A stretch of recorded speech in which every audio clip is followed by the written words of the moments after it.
North Denver, Thornton, and we are in our studios that we've been in for about 4 months now, and 3 months now, and I got to tell you, it's just such a wonderful place. You got to come up here and visit Mr. Henry Archuleta.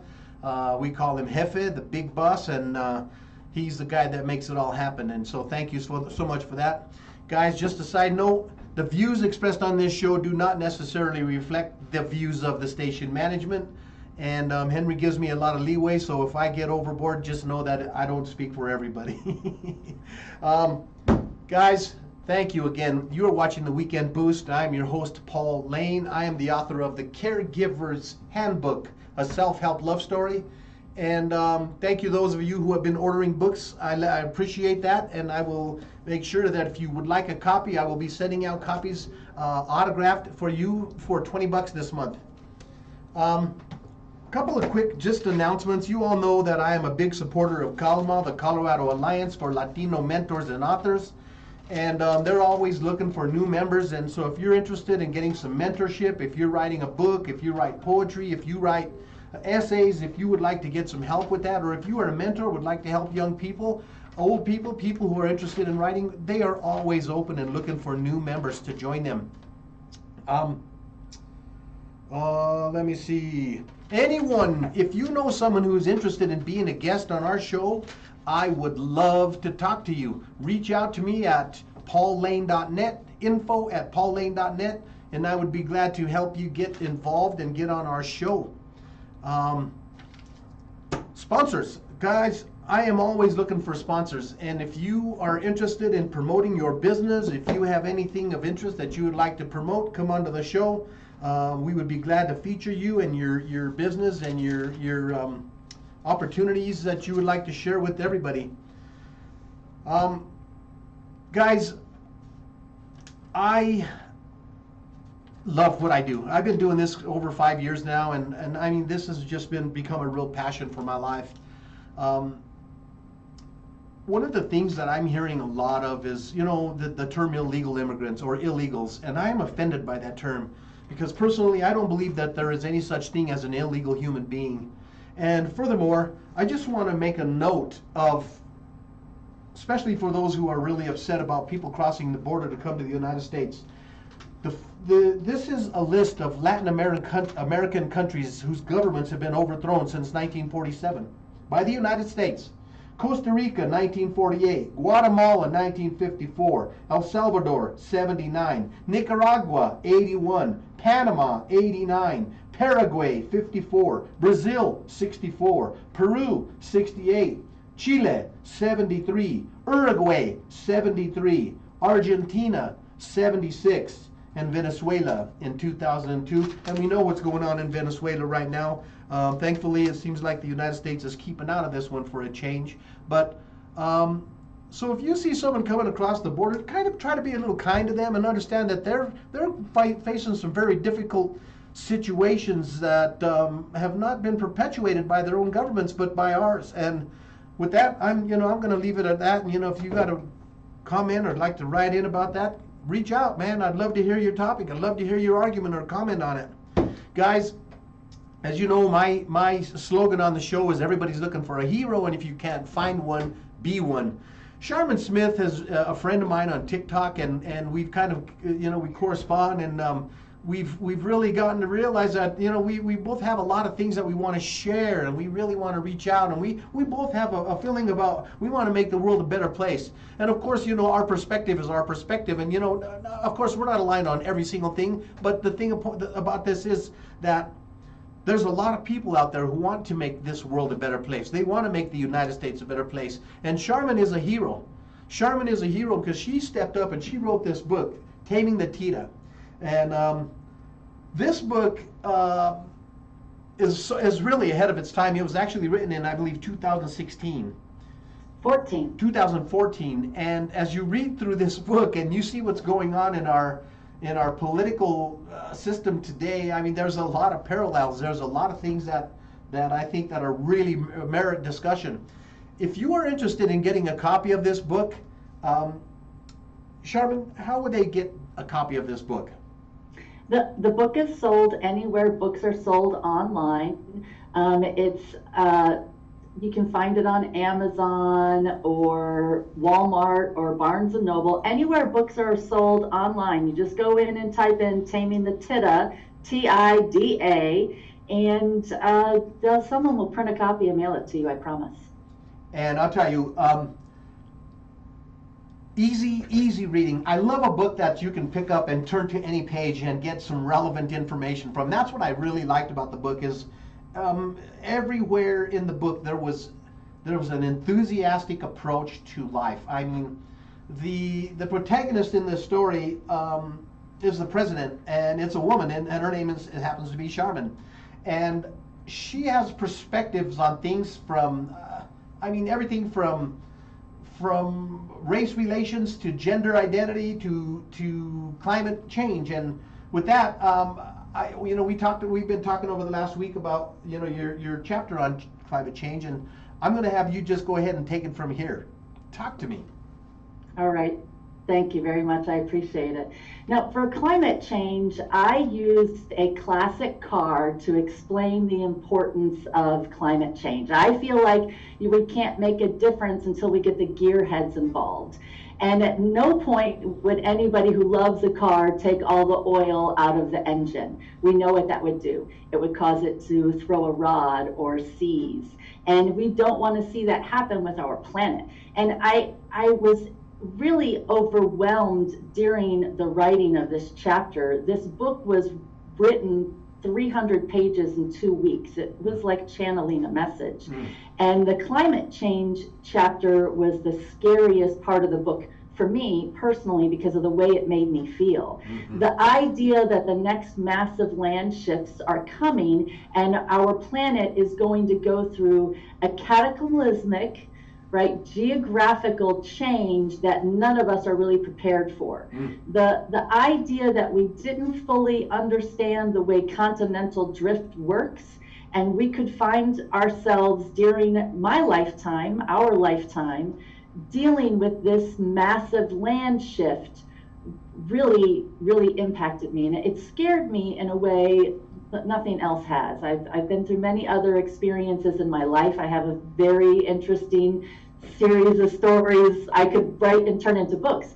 But the climate change chapter is what scared me the most. The idea that we would find ourselves in real mayhem, not the cute guy from Allstate, real mayhem without laws, without law enforcement, with no 911 that we could call for help in a time of emergency, where we would find ourselves without utilities, without electricity, without communities and societies, and we would have to live together and work together in a community-based environment and figure out who we could trust and who we could live with and who we could bring near us really has stayed with me. And as I have seen all the changes that have taken place in our country since I wrote this book in 2014, it scares me even more because we are so much divided now, and we have gone so far apart from the community-based way we used to care about each other and take care of each other.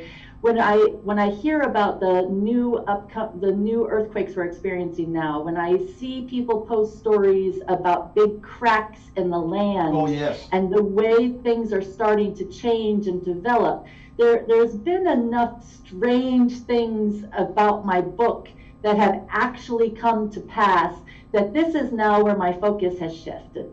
For the last 10 years, I was in this personal hell thinking that I had somehow manifested Donald Trump to come into our society, that there was a horrible weight I wouldn't want anybody to bear on their shoulders. But as an adult survivor of childhood sexual abuse, the way we have been put front and center in society, or were put front and center in society, at least for one election season, really opened my eyes. And one of the things I was most scared about in my book is that we wouldn't be able to identify the predators, that we would find ourselves during this new time, during a land shift, during true chaos, without any real adult supervision around, and the predators would run wild.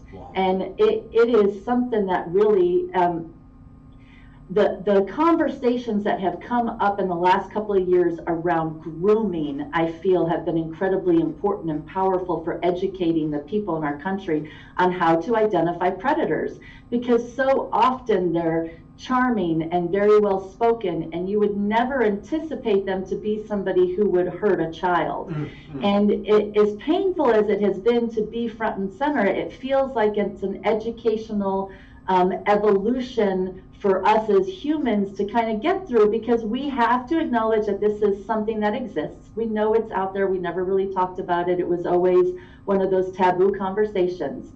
And in the last 4 years, it has been brought front and center, and people are talking about it for the first time in a very different way. And as bad as it's been good too, because we're talking about something that I worry will be the worst part of what will come when we experience these massive land shifts, which I think our planet is going to experience. And it's something I don't really want to, I don't want to fear monger on it, but I want people to remain vigilant about it, because it is still a problem. And it's something that we are all, whether we want to deal with it or not, we need to continue dealing with it and punishing these predators so that we identify as many and take as many out of circulation as possible, because I really feel like what is coming for us is something we're not prepared to handle.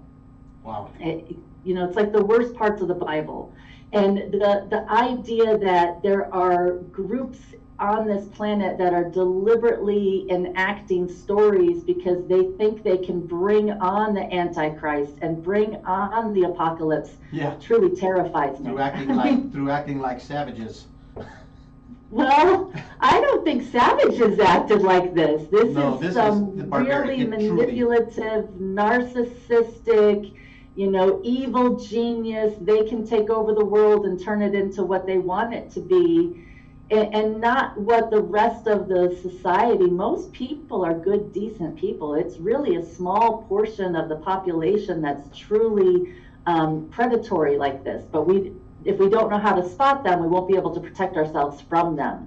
And we actually live in a time right now where a lot of people are defending predators because they think, this person is for them and helping them. And we have heard many stories throughout time about wolves in sheep's clothing, foxes in the hen house, right? There's been plenty of examples that allegories people have tried to use for centuries to prepare people on protecting yourself.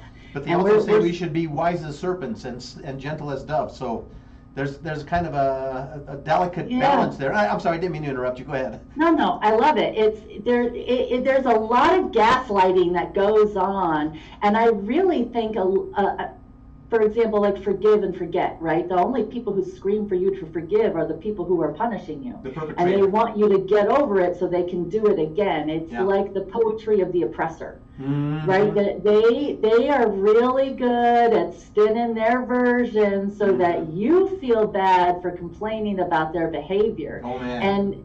And victims and people who aren't they don't lean towards abusing and mistreating people. They often get stuck in a self-reflection space where once they've been accused of something, they analyze every behavior they ever had to try to figure out what would make that person accuse them of that, when in reality, it's just a projection.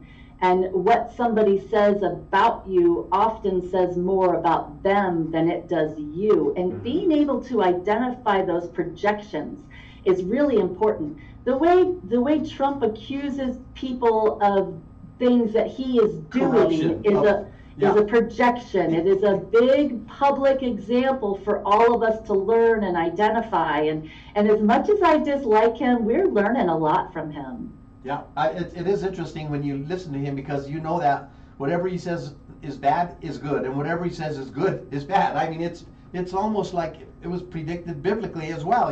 Good would be bad and right would be wrong, and we are absolutely seeing it, especially when you look at the following that he has generated and how they and I don't want to turn this into a us versus them, but this is just an observation. This is not an opinion. This is a fact.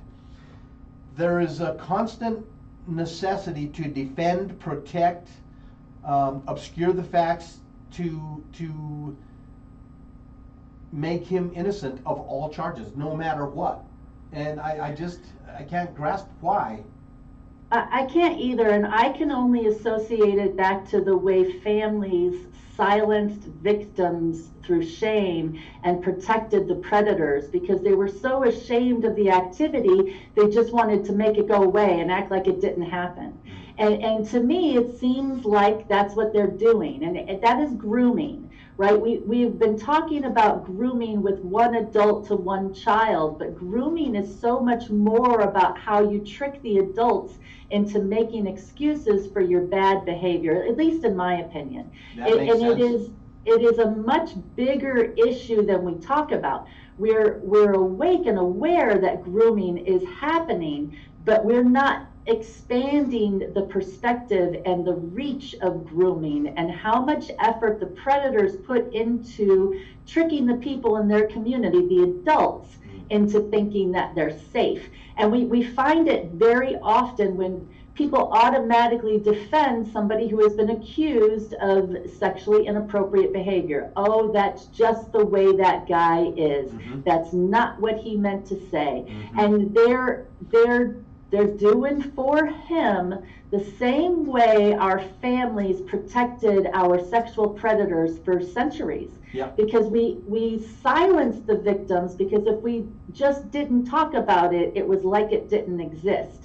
And now we're in this situation where enough people have been assaulted and enough people have been shamed into silence that they recognize it. And we're not going to shine the light we need on it until we keep talking about it and expand the perspective of it, because it really is a much bigger problem. And so many adults silenced their own shame because they were afraid of being accused of the thing that they hated the most, right? For my whole life, I heard that if you were abused as a child, you would grow up to become an abuser. But as an adult, enough people have studied predators to have statistics on it, and 70% of people who abuse children weren't abused as children. So, and I worked in financial services, and I understand compounding interest. So I believe that if that statement were true, and we have been dealing with pedophiles since the Roman army, over 2,000 years now, by now everybody would be a pedophile. And that is simply not the case. Wow. It is still the most vile crime that any of us can think of. All of us still stack sexual predators of children at the top of the worst list, and there is fewer of them than we realize. They're trying to shame victims into silence so that they don't fully get exposed. It's the most underreported crime in history.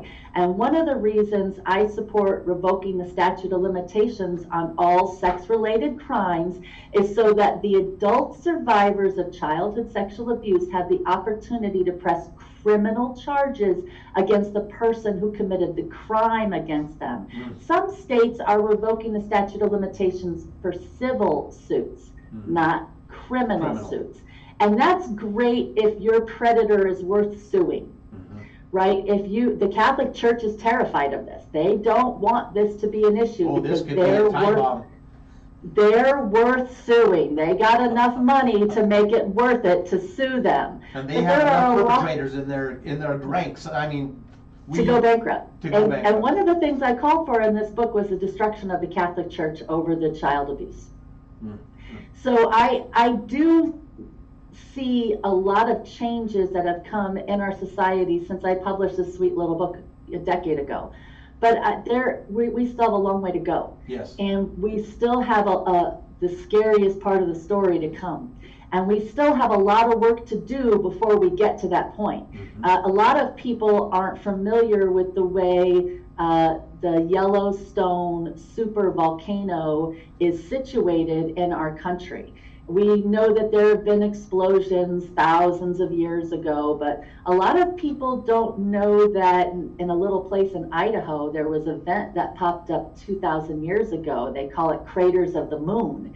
And we still live on a very active volcano. Volatile, and what took yes. place in Yellowstone a week ago, which is what caused me to ask you if you'd gotten to that chapter of the book yet, because I really feel like we're going to see a switch, and I worry about the way people handle emergencies in our country, right? We've got this big hurricane in Florida coming at me right now, and I'm sitting here comfortably with you, because we tend to wait to the last minute to deal with things, and then we find ourselves in a really bad situation. And I think we have an opportunity to prepare better in the future. And I'm really excited about Kamala Harris, because she is a prosecutor who has prosecuted predators. And I really feel like we as a country are moving in the right direction, because we're talking about a real problem that we've ignored for a long time because it was too sensitive for people to deal with.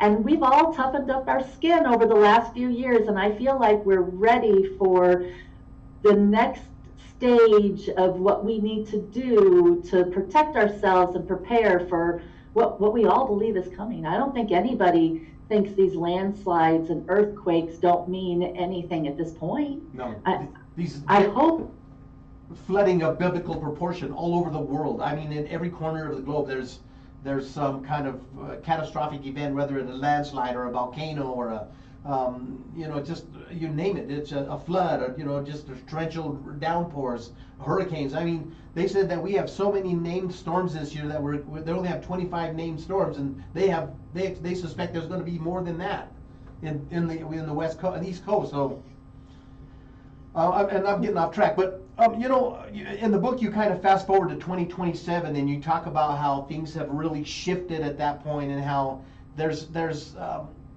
Israel is separated, and I mean, there's just, when I was reading through that, I mean, it was like, wow, man, this is profound. And I mean, the possibility it's there. I mean, it's not far-fetched. I think it's more than a possibility. I think that it was a warning. And I think that there are plenty of people who are in leadership positions that have found me in my book, and they know it's a warning. I think in the beginning people thought I was weird and it wasn't worth listening to, and now the people who I try not to refer to as my stalkers, I try to refer to them as loyal fans, because they pay such good attention to me. I want them to know that I'm part of our team, and I want us to succeed. Mm-hmm. And I care about America. I care about saving America and making America a better place for all of us. And yes, that there is a lot of things that are going on that are very difficult to manage and control. I think our country and our law enforcement have had their hands full for a long time. I think the internet and how quickly things move make it more complicated. Mm-hmm. But it is also, the way things move is better for us because it is quicker, it is faster, it is more efficient. We have an opportunity to educate and train people in a very efficient way that wasn't available to us 2 decades ago. Mm-hmm. And I think we should be capitalizing on that and utilizing it to really educate and train people so that we have the basic skills we need to be able to survive during an emergency. The idea that this country was full of food forests that we just had to forage for, it's too many F's. That's a wonderful idea, and we should all know how to identify what plants are edible, what is not. There's medicine that grows naturally on our planet too, but if we take a plant for the wrong purpose, it's going to make us sick. There's some education that we could be giving to our citizens in preparation, and not necessarily to be a prepper. I don't think anybody's going to be able to build a bunker and store enough toilet paper to survive this. Or water. I think we're all going to have to be together. I think we're going to have to help each other. I don't think any of us want it to turn into The Walking Dead where we're just killing warring groups. I don't think anybody really wants to live through that. we're going to have to live in communities. There's going to have to be villages. There's going to be pockets of people that come together, and we need to be able to trust each other. Yes, that's a very good. That's a very good point. I just can't help but think. I mean, I agree with you with the Kamala Harris. This is the best news. I mean, I am ready for the matriarchy. You guys that follow the show know that that's what I believe, that the matriarch is where we got to go. We've been under the patriarch for centuries, and it's all been it's deteriorated. I mean, we're at a point now ecologically. If you look, the entire world is on the brink of collapse. Economic systems, legal systems, governments, and if you look the broad spectrum, it is all dominant by male dominant. And I always say it's the greed, it's the sexist attitude, the self-righteousness of the ego of the male that has really gone astray. And I say it, I'm guilty. I'm not pointing no fingers. I'm a man, and I'm saying that it's time for the women, and that's how I feel. Yeah, no, I think we're ready for it. I think there's going to be some transitions. The things that I was worried about with Hillary as the first female president, I don't feel the same fear with Kamala. I feel like first of all, I feel like the way people love black women is working out really well for her. I think that is the most beautiful thing ever. That black girl magic is spectacular. I am glad that Trump is focusing in on what percentage of her is Indian and what percentage of her is black. As a woman who was raised for the first 40 years of my life with the belief that I was Native American, when I moved to the South in my 20s, the racist whites immediately were able to identify the 1% of me that is black. We have to talk about race in this election. We have to talk about why there is such a deep level of hatred towards African people. And I think it is because the Europeans could not beat them. I think they caught something they couldn't keep, and I think that they continue to receive a healthy fight at every step of the process. They've been trying to colonize Africa for, as far as I can tell by the history I was taught, 400 years. And they have demolished every country they have come across, but Africans are still giving them the butt whipping they deserve. I think it is a beautiful testament to their strength and their heritage. And I think Africa was a matriarchal society, which is why I think their women are so strong today. 400 years of oppression can't break their spirit. And I think we're fortunate for that. But I also think that we're fortunate that she is from India, that Kamala being from India is also a magical connection for us with their genetics. England did horrible things to India, and they broke free earlier. Her mother was a scientist. Her family line escaped England and the patriarchy a long time ago, and we're lucky today because of the steps that her ancestors made to break away from the colonizers, and we're all benefiting from it here in America, where we were the ones that we broke free from England, and it is a beautiful testimony of 400 years of evolution and how the human spirit continues to evolve. Mm-hmm. And whatever you believe in, whether you are a Christian or whether you are Muslim or Jewish or Hindi, whatever your beliefs are, I think all of us believe there's something bigger than us, something that cares about all of us. I think we all believe the moral arc of the universe bends towards justice.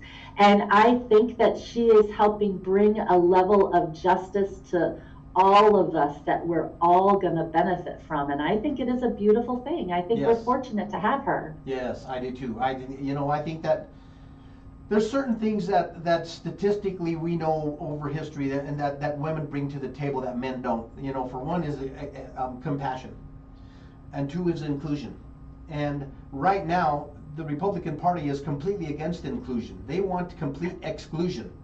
They do not want equity. And I mean, I've talked about how women only make 84 cents to the dollar on a man in this country, and yet they own 12.9 million homes compared to 8.5 million homes of men. What does that say about men? I mean, the competency, their ability to capture financial benefit and opportunity is inferior. I mean, it's either that or they're I don't know. I'm going to leave that at that. I'm going to tell you, my opinion is that and I firmly believe that she will become the next president, and I sincerely hope she does. But it's going to take time because she is up against so many sexists. This country is a sexist country, and she's going to be up against a lot of obstacles. You know, I did a TikTok video a couple days ago, and I talked about. Remember when Obama was here? He was talking about, you know, the birther. His birth certificate, and then Hillary Clinton came and he discredited her. He started calling her Hillary Crooked Hillary, and hundreds and hundreds of hours of investigation have turned up nothing. And now he started with Crooked Joe Biden, and he was really going, and they were having all their F Joe Biden hats and Joe Biden this and Joe Biden that, and all of a sudden what happened? Well, you know, when I wrote this book, I said that the Republicans' bench was shallow and they had nothing. And then this guy came up out of nowhere just slinging mud everywhere, and they all cowed down to him because they didn't want him slinging mud on them. And now here they are with some tough woman, some tough, dark-skinned Attorney General, prosecutor who has stood her ground against everything that she has ever seen. And it almost looks like he played right into her hands. It was genius. It was genius with the way they did that.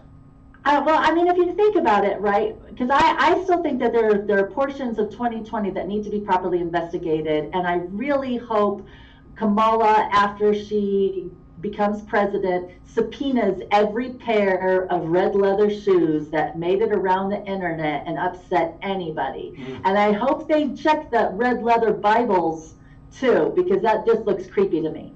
I really hope she gives America what we need, and that is a full, thorough investigation into all those conspiracy theories that were just designed to divide us and drive Americans crazy. That impacted the mental health of Americans more than anything that I can point to in the history of my lifetime.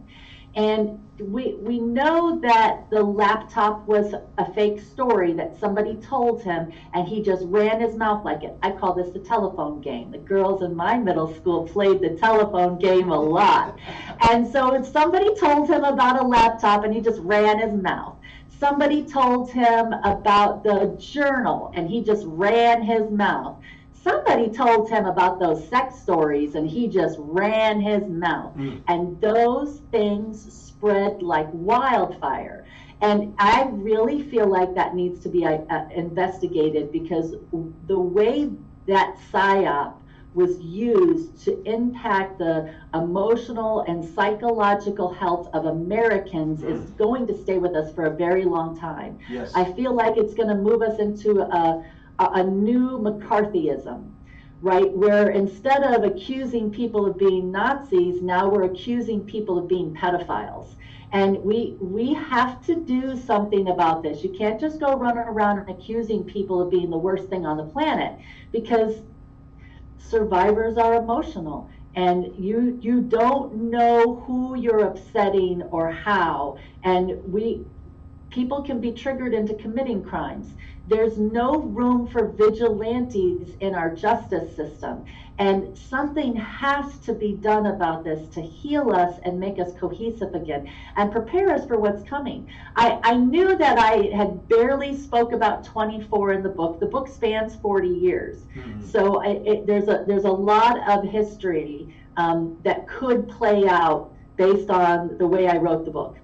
I couldn't help but think of the Simpsons as I read the book, you know. I didn't even know about that Simpsons episode when I wrote this book.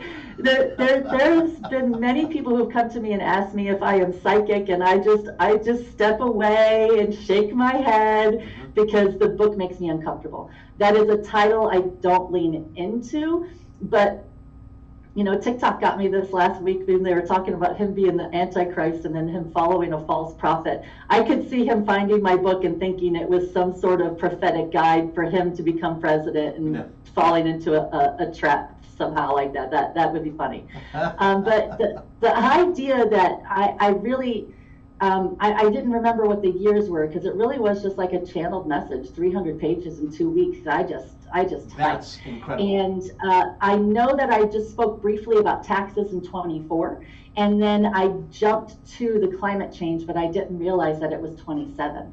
So it does, the way that most recent event in Yellowstone went off right after Kamala stepped up to president, there was a weight that lifted off of me, and it was almost like, okay, we're through this stage of this event, now we move on to this one. Yep. And so as I think about it, in my mind, she's already president. She's already won. The idea that he could drop out next week and Republicans will have nothing to throw up against her, because they don't know how to talk to a woman, and they don't know how to talk to a woman of color. They're gonna flail. And it is a vacuum and an opportunity for us to try to heal the damage that has been done. Whatever those Q stories were, we have to address that. We have to heal that for our citizens so that we can move into what is coming potentially in 27. That's what weighs on my mind right now. How do we help our citizens realize that they have been tricked and they have been duped by a predator, and they have to start identifying the predators and prosecuting them? We have to punish these predators, and we have to send a very clear message that we're not going to put up with this type of behavior. Anytime, anywhere, it doesn't matter where the land is or what the water's doing, we're not going to play a game with this. And that's really kind of the shift that my mind is taking. I could see that. I mean, I could see some real change, positive change. I don't even, my mind is just, on the verge of exploding, thinking of, just when she was talking about, we're going to get the John Lewis Voting Rights Act implemented. We're going to get Roe versus Wade made into permanent law. We're going to help these students that are buried under this predatory lending. We're going to help people, the middle class, seniors, me. I think that McDonald's workers. She worked at McDonald's and she was involved in a union event there. And she, when people say, "Oh, do you think union workers or do you think hamburger flippers deserve $15 an hour?" I think the minimum wage should be $24.24 an hour right now. Yes. And I think McDonald's workers should be getting $24.24 an hour right now. Yep. I want the people serving me my food to be clean. I want them to be healthy. I want them to have a house to live in with air conditioning and heat and running water. And I want their nails to be done. I want their hair to look nice. I want them to feel proud of themselves. And I want to be proud that I'm helping somebody else live a good life. I'm not one of those people that just wants all the money for myself. Yes. I have been a have, and I have been a have-not. And I have been a have around a lot of have-nots. And I didn't like it. I was much happier being a have-not around a bunch of have-nots. Because we were all nicer to each other and took care of each other, and I didn't feel like anybody was coming after me for something. I would much rather see all of us be in an even or a more equal situation, so that when the time comes, we're not trying to kill each other to steal something we don't need. Yes.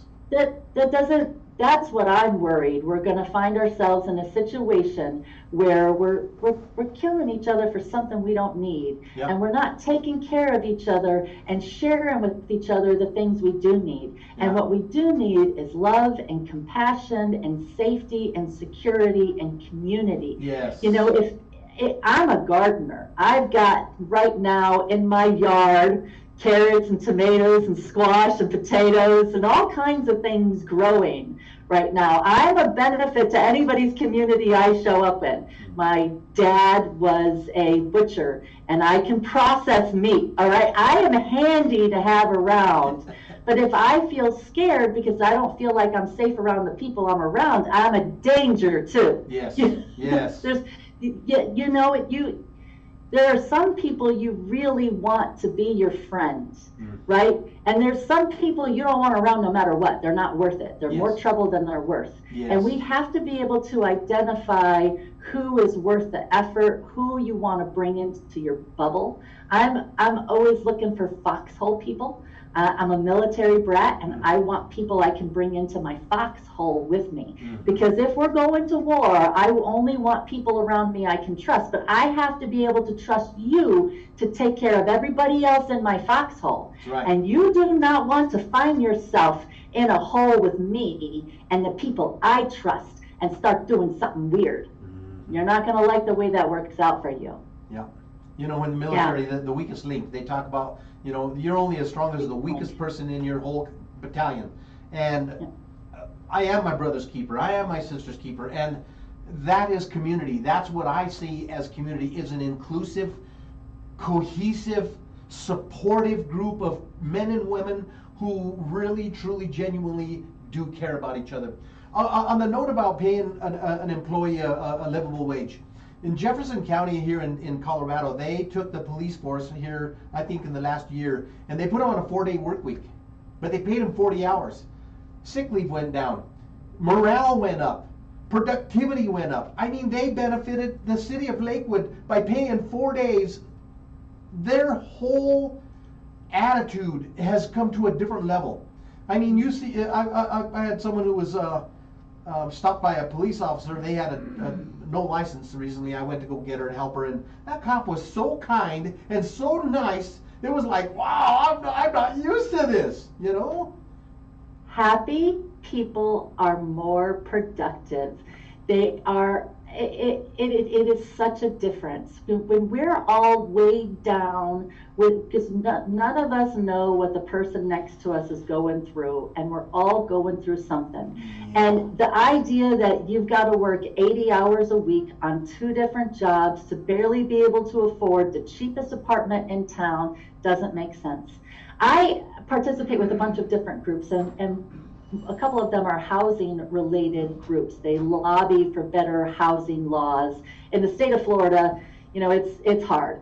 But I find a great deal of frustration because they always start at the area median income, the AMI. They want to get people who are within 80% of the AMI. Well, the AMI in my community is $80,000, so they only care about people making from 60 grand up. But the minimum wage is less than 25,000. They're not even talking about the people that are making from 25,000 to 60,000. Those are the low income, low wage earners, and there's just only so many things for them. Wow. But I think we should be starting at the minimum wage. There should be housing available in my community, in every part of my community. Jacksonville is the largest city in the United States land mass wide. It's 830 square miles. Wow. The idea that you would stick all the poor people over in the north side where the housing's the cheapest and then just bust them all over town because they can't afford to buy a car, they can't afford to maintain a car, that is ridiculous. That is ridiculous. Within every district, whatever percentage of minimum wage jobs you have, you should also have the same percentage of housing that can be afforded at the minimum wage. Corresponding. So if your housing is only supposed to be 30% of what you earn, and you're making $25,000 a year on minimum wage, that means your apartment is less than $800 a month. And there's nothing in this town for $800 a month. You might be able to rent a room in somebody's house, but there's nothing in this town for $800 a month. And it's certainly not in every district all over the city. And we have to change our logic. We have to get down to the basics. Stop jumping from the medium, the area medium. You know, you got football players making $5 million a year, and their income is driving up that AMI. Right, the poor people serving the beers at the football game can't afford to live in town because the football players make so much money. They can't even buy the beer they sell. Well, the beer is more than an hour's worth of work. Exactly. I play this funny game. How many hours would I have to work at minimum wage to be able to afford this thing? Right? And it breaks my heart when I see young girls talk about how they work a whole day every week just to be able to pay for their nails and eyelashes. Yeah. That makes me mad. But it's weird things that make me mad. The inequity, the money, the way everything is used to keep people down, and it doesn't work for me. And it's not what's going to work for us in the long run. I think that there is an evolution that has to come. And I am really looking forward to the energy shift that has happened in the last 2 weeks, and the things I am confident Kamala will bring and help us with. It's an evolution. We have to evolve through this stage in our lives. Mm-hmm. Man, oh man, you said a mouthful. I'm not kidding you. You know, I mean, studies have shown that when you pay someone a living wage over a period of time, that there's some really interesting things that happen. You know, for example, when you have a very low wage community, and let's say you would give them, I think Yang, one of the guys who ran for president in 2020, Andrew Yang, did this experiment where he gave these people $1,000 a month. And what they found out was within a period of a year, the crime rates went down like 90%. People were becoming enrolled in college. People's homes became nicer. People had more of a better, generous community attitude towards one another. I mean, there were so many benefits in a living wage. Why can't we just implement something?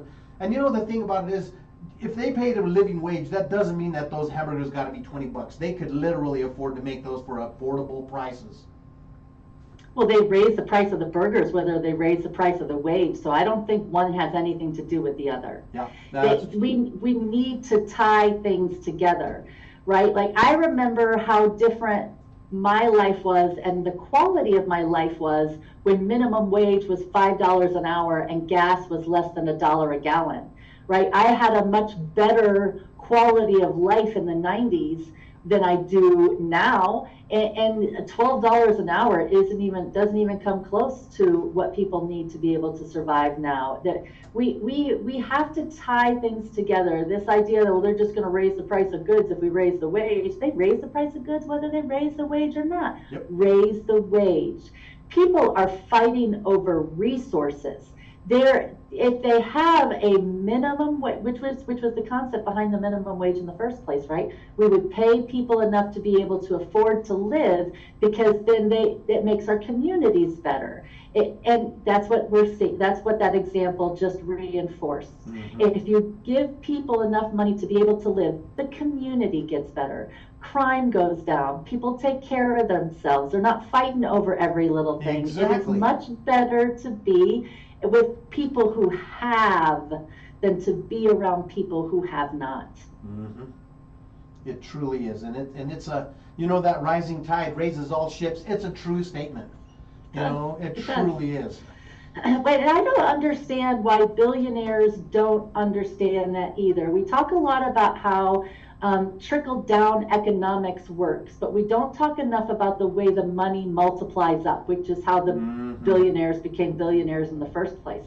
They don't mind spending money on advertising to get people out to buy things. They just don't want to pay their employees more money so they can actually buy the things that are being advertised to them. There is a disconnect in the logic, the way the dots are connecting, that needs to be rerouted. right? And I think if the billionaires realized how quickly they would become trillionaires if they raised the minimum wage, it might help them. But nobody is explaining it to them, so they're not doing it.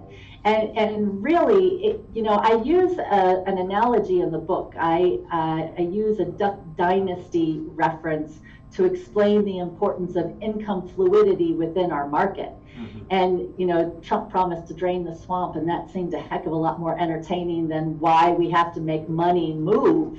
But what it comes down to is that the rich people are hoarding all the money in their own personal dam, and they're starving all the wildlife downstream. And eventually, the wildlife downstream comes up and breaks up the dam and lets all the money run loose. Yeah. Which is why pitchforks and torches work so effectively throughout history. I always say trickle down my ass, sorry.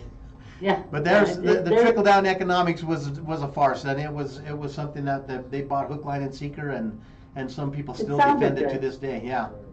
Yeah, it was just a good marketing strategy. A lot of things get repeated because it's a good marketing strategy. Mm-hmm.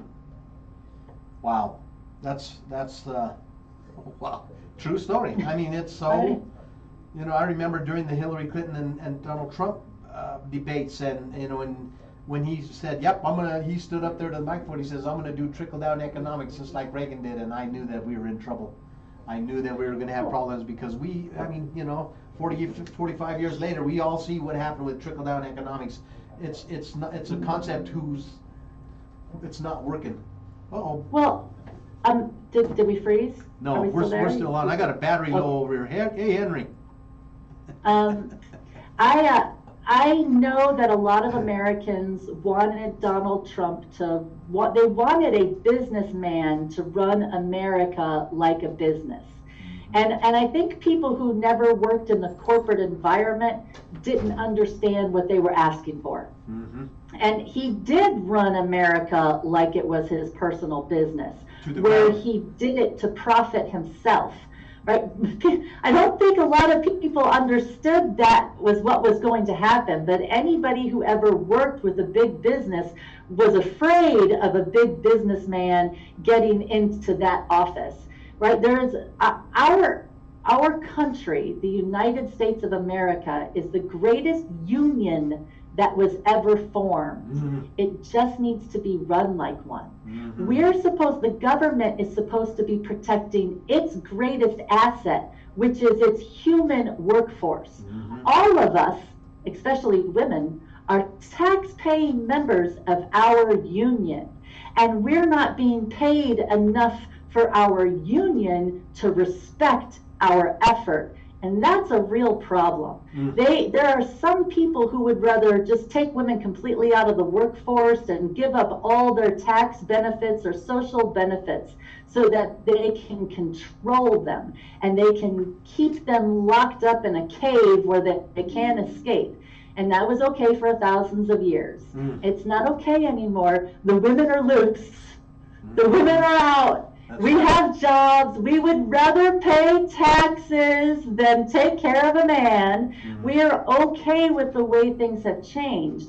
What we want is for men to see us as equals and value us and want to listen to our ideas and let us help make the changes that need to be made in society. And instead of just telling us to cook and clean and have babies and smile after they knock our teeth out, we are stepping up and defending ourselves, and we're not interested in having babies. We don't really like cooking or cleaning. Mm-hmm. We would much rather go to work anywhere and pay taxes anywhere so that we have a say in the way we get treated and what we want to do. And the truth is men like women. We have good ideas. We do good things. We bring good things to our communities. We have a fun perspective. We have interesting ideas.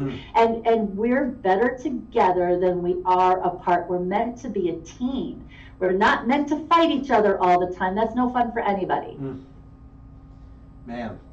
One of and I want to talk about this before the show's over. We're just now to the last 5 minutes, but Project 2025. I didn't want this show to go by without talking about Project 2025, especially as it relates to women. We're seeing a trend. I hate to say it, but in the Republican Party of the United States right now, that is very skewed towards against females, and I don't understand. Bodily autonomy. There's people that say we never should have let women vote. We don't want women to have credit cards. I've even heard, and this school of thought is being eaten up by women. I mean, it's like, it's mostly men, but there are women who are on the bandwagon with it, and it's like, what has happened? Is it the Stockholm syndrome? What is it that, because I always say on TikTok, any woman who votes Republican is voting against all women. I mean, if this coming up election is only based on women's bodily autonomy, that should be a landslide by itself. I mean, every race that they've had since the SCOTUS took away the Roe v. Wade, every public vote has gone on the side of choice. And, Project 2025 really presumes that they're going to do a lot of harm, damage, of pushing back of a lot of people of color, of women, and we really need to make people aware of what Project 2025 is and what they will incur if it's successful. Well, even defeating Project 2025 at the federal level doesn't stop the changes Republicans are making at the state level and state houses. I know I sat in a committee hearing earlier this year and heard Senate Bill 1590 for the first time, and was terrified about the changes that would mean for the state of Florida. And for people all over the state of Florida, men and women would have suffered under that law. Business owners would have become felons very quickly. And who knows what will happen in 25 based on how many Republicans get elected in November. We were talking the last time about Europeans and how Europeans have different behaviors. But it's not all of Europe. France put that on display this last week with the Olympics. England and France had a lot of history for a long time. England and the way they treated Ireland and Scotland. This English concept that you can just take somebody and keep them and rape them and force them to work for you and slave for you for the rest of your life. That is very much what we're dealing with right now within the Republican Party. For thousands of years, they've been able to just conquer anybody they came across. They've been able to take people. Women didn't have the right to choose. We're hearing stories now about our grandmother's love stories and how some older man just came to her house and took her and wouldn't let her leave. And men these days don't understand why women these days can't accept what their grandmothers had to accept. They don't understand that we were holding our grandmothers while they were crying about the life that they had lived, and our grandmothers were telling us to get out and to get away and to get our own jobs and not to get married and be careful who we pick, because men change, and they when they feel like they control you and they own you, the way their treatment of you changes. And any woman who's voting to go back to that hasn't actually experienced it yet. Exactly. And she doesn't actually know how bad it's going to get for her. And having survived a horrible assault from somebody I thought I could trust that terminated our relationship, you don't know who this person is. And you don't know how far they'll go to control you and to break you so that they can keep control of you. It is hard to get away from your abuser. Most women in abusive relationships take 7 attempts before they get away, and a lot of them never get away. For a long time, 50% of the gun violence in our country was domestic situations where a husband shot a wife because she tried to leave. And that idea that if I can't have you, no one can have you, that's very real, and we're still fighting that, and it's going to take a big evolution to get us away from it. Yep, it is. It's definitely going to take time. It's going to take a lot of effort, but I believe it's possible. I really do. Guys, we have come down to the end of our show. I think I just lost my signal. Um, can you hear me, Charmin? Golly, we just lost her. I think my battery on this laptop just went out. But we have been talking to Charmin Smith. She is the author of Taming the Tita, and it is a fantastic fiction read. There's a lot of detail that went into this book. There's a lot of information that I think that you can really, really appreciate. Really, really a lot of stuff that I think is relevant to where we're going politically today. Guys, you have been watching the Weekend Boost. This is KUHS, the stream on Melody Drive. I have been your host, Paul Lane, and I am honored to have you on the show. Guys, our audience has been really growing, and we really appreciate you sticking with us.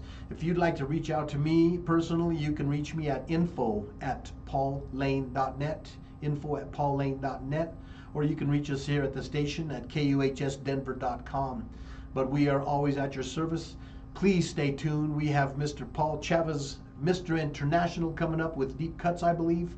Always stay on KUHS. There's always someone to listen to, something good to listen to, something to make your day a better day. As always, everyone's looking for a hero, and if you can't find one, be one. Thank you for joining us. I'm Paul Lane.